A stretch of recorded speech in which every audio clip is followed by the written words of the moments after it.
Votre rendez-vous environnement planète local comme chaque mercredi et on évoque ce soir l'économie circulaire, un sujet que l'on aborde régulièrement ici. Nouvelle illustration avec une start-up nordiste qui s'est attaquée au réemploi des matériaux utilisés dans l'événementiel. Son nom Gift for the Planet.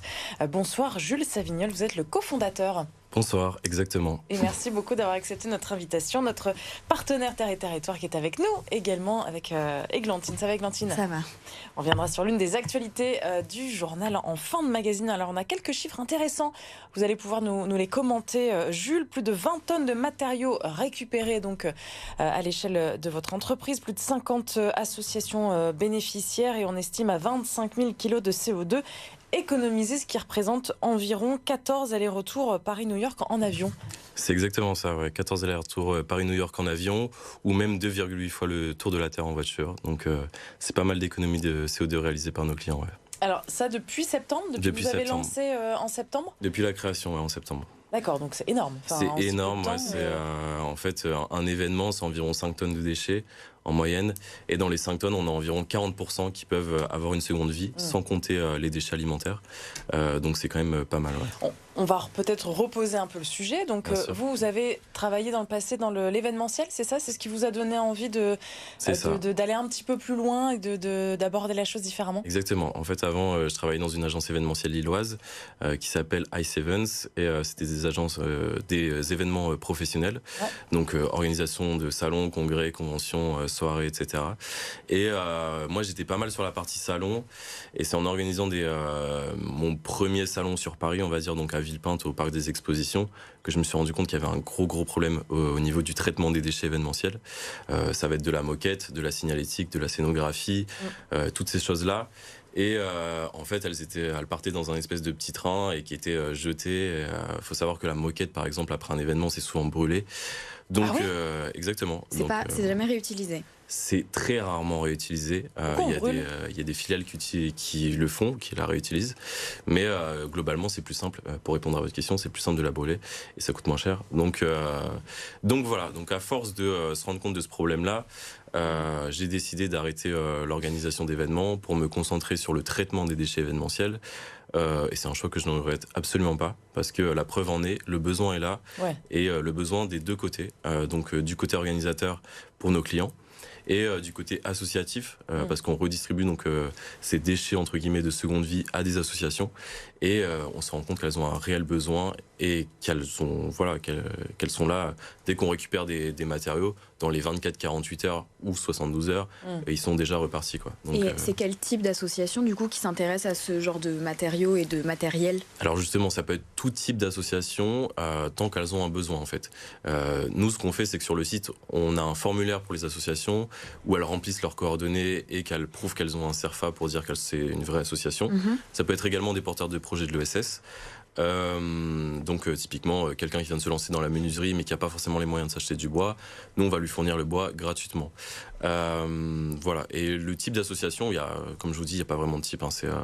Tant qu'il y a un besoin, si une association par exemple vend des fruits et légumes et qu'elle a besoin d'étagères, on va lui fournir les étagères gratuitement, par exemple. Elle n'a pas besoin d'être dans le bois pour recevoir du bois. Vous avez des exemples de réemploi? Par exemple, on parlait de la moquette, ça part où?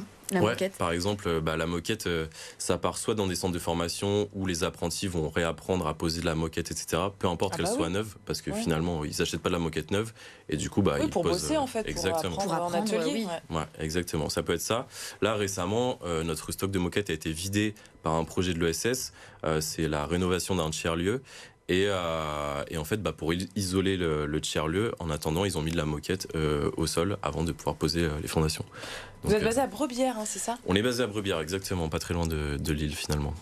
Et en fait, concrètement, ce besoin-là, il se traduit comment? Qui finance tout ça? Qui vous paye? Est-ce que c'est la personne qui a organisé le salon? Est-ce que c'est les associations? Comment ça se passe? Alors, les associations récupèrent tous nos matériaux gratuitement. C'est vraiment le but du projet. Et pour le coup, ceux qui vont financer cette démarche, c'est donc nos clients, donc les agences événementielles en effet. Ça peut être également des lieux événementiels comme l'île Grand Palais dans le Nord. Voilà. Donc, mais globalement, jusqu'à maintenant, c'est des agences événementielles. Ouais. Ils sont prêts à payer Exactement, ils sont prêts à payer. Et pour quelle raison? On pourrait se dire, si vous dites que c'était plus simple et moins cher finalement de brûler la moquette. Ouais. L'exemple de la moquette, il m'a marqué, oui, moi. C'est vrai. Ça rentre dans une démarche peut-être RSE aussi. Exactement, ça rentre dans une démarche RSE. Il y a un label qui a été créé il y a quelques années.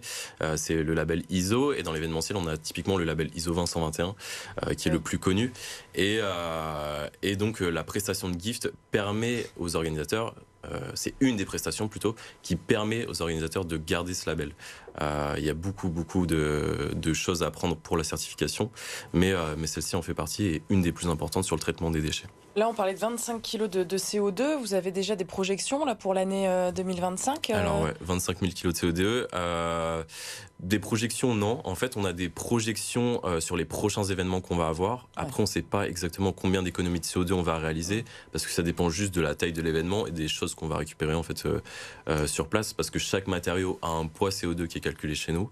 Et c'est à ce moment-là où on connaît le nombre d'économies de CO2. Vous faites comment en fait pour calculer ça, pour avoir ce chiffre plutôt parlant, quoi? On a créé une calculette carbone, du coup, une calculette carbone avec notre cabinet RSE. Donc chaque matériau a un poids carbone et à chaque fois qu'il rentre chez nous, il est pesé et à ce moment-là, on peut dire combien d'économies de CO2 a réalisé notre client grâce au nombre de tonnes de matériaux qu'on a récupéré sur son événement. Ouais, vous allez travailler pour Viva Fabrica, Lillartop ou encore Comme en Or dans les prochains mois. Exactement, le mois prochain même pour être précis, 3 grands événements clés sur la région lilloise et sincèrement c'est bien que les agences événementielles comme par exemple Potion Magique pour Viva Fabrica ou même l'île Grand Palais pour Artup ou l'agence Hippocampus Events pour le Comme en Or, c'est très bien qu'elles se mettent à faire ce genre de choses pour garder leur labellisation. Mais donc, cette prise de conscience, elle est assez récente, du coup Elle est assez récente, ouais, en effet, ouais, c'est assez récent. Jusqu'à maintenant, ça existait un petit peu sur la région parisienne, sur la région lilloise, beaucoup moins. Et on sent, même par exemple, je discutais avec Grand Palais il y a très peu de temps, et on sent que maintenant ils veulent mettre des nouvelles choses en action et qu'ils veulent arrêter que ça soit juste jeté à la benne, mais vraiment mettre des choses concrètes en action. Finalement, vous êtes arrivé à point nommé. En fait, c'était peut-être le timing a été bon. Vous me disiez hors antenne que votre ancien patron, il a voulu faire ça, mais c'était trop tôt, en fait. C'est ça, exactement. En fait, il a voulu faire ça il y a 10 ans. Il avait déjà eu l'idée il y a 10 ans, sauf qu'en fait, il s'est dit, mais personne n'osera payer pour avoir un meilleur traitement des déchets. Et il n'avait pas tort, je pense. Maintenant qu'il y a des labellisations, les gens sont prêts à faire cette démarche. Alors, il y en a qui le font pour la labellisation, mais il y en a qui le font de très bon cœur, juste par conviction, sans prendre en compte la labellisation. Oui, l'idée, c'était pas du tout de stigmatiser ce secteur-là, mais c'est bien. Merci en tout cas pour votre engagement. Jules, un petit mot très rapide. C'est l'habitude chaque mercredi. Votre bon geste pour la planète, en dehors de votre activité professionnelle, bien sûr. Alors, je pourrais dire que je roule en électrique, mais ça serait trop facile. Mais je pense que mon bon geste, justement, il est professionnel dans le sens où on a fait économiser 25 000 kg de CO2 à nos clients. C'est quand même 2,8 fois le tour de la Terre en voiture, 14 allers-retours par une heure. Vous êtes pas mal. Donc c'est un bon geste, je pense. Vous êtes pas mal. Merci, on continue avec Églantine.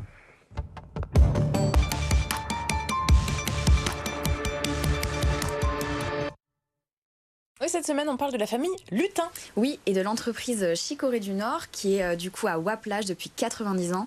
Et la 4e génération, donc, a lancé de la chicorée bio et surtout a révolutionné la manière de consommer la chicorée en mettant de la tisane, des capsules. L'idée, c'est que c'est une boisson bonne pour la santé et bonne pour la planète. Merci beaucoup Églantine, c'est à lire donc cette semaine en Terre et Territoire. On se retrouve la semaine prochaine, demain, dans votre assiette, votre magazine culinaire, et on prendra l'accent italien. On va parler du dernier restaurant de la famille Papa Raphaël.